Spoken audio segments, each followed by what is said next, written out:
Nesta videoaula, nós vamos abordar sobre o México, Cuba e o Panamá.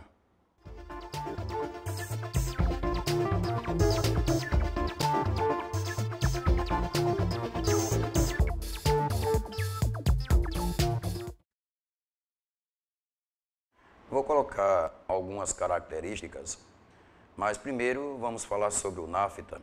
O NAFTA é o Acordo de Livre Comércio da América do Norte.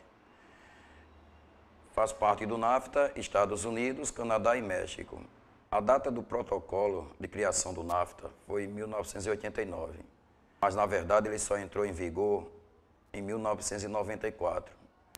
Os três países decidiram, Estados Unidos, México e Canadá, que 10 anos seria um prazo ideal para que a circulação de mercadorias entre os três países fosse totalmente livre.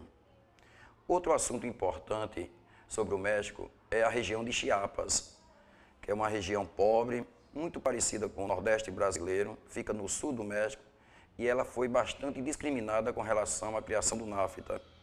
Também a questão de Tenochtitlan, que é a antiga capital do Império Azteca, hoje capital do México, uma das cidades mais populosas do mundo.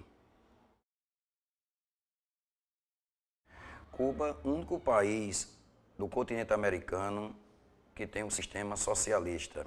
A gente fala assim, né, socialista entre aspas, porque na verdade Cuba está se modificando para uma economia de mercado, que nós vamos chamar isso de socialismo de mercado. Mas vamos a uma introdução. Cuba implantou o socialismo em 1959, através de uma revolução. Esta revolução, Che Guevara e Fidel Castro foram os líderes desta revolução. A partir da década de 60, Cuba começa a adotar essa economia planificada, onde todas as empresas que eram particulares passaram a ser do governo. Hoje, esse socialismo de mercado, algumas características do capitalismo estão sendo implantadas dentro do socialismo. Tem um lado positivo e um lado negativo da revolução. A Revolução Cubana ela apresentou alguns pontos positivos. Por exemplo, no que se refere às taxas de analfabetismo, Cuba praticamente erradicou o analfabetismo. Mas, de outro lado, os bens de consumo neste país são quase inexistentes.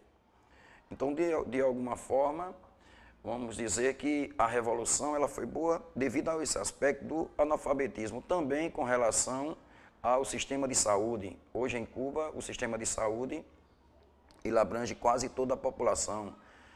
Cuba, apesar de ser um país subdesenvolvido, mas no que se refere à educação e à saúde, é comparado com alguns países de primeiro mundo.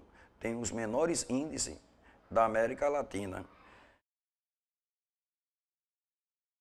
O Panamá foi construído no início do século passado.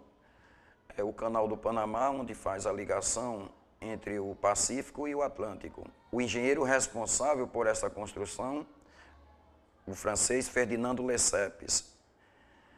Durante muito tempo, esta obra de ligação entre o Atlântico e o Pacífico, ela teve muita importância.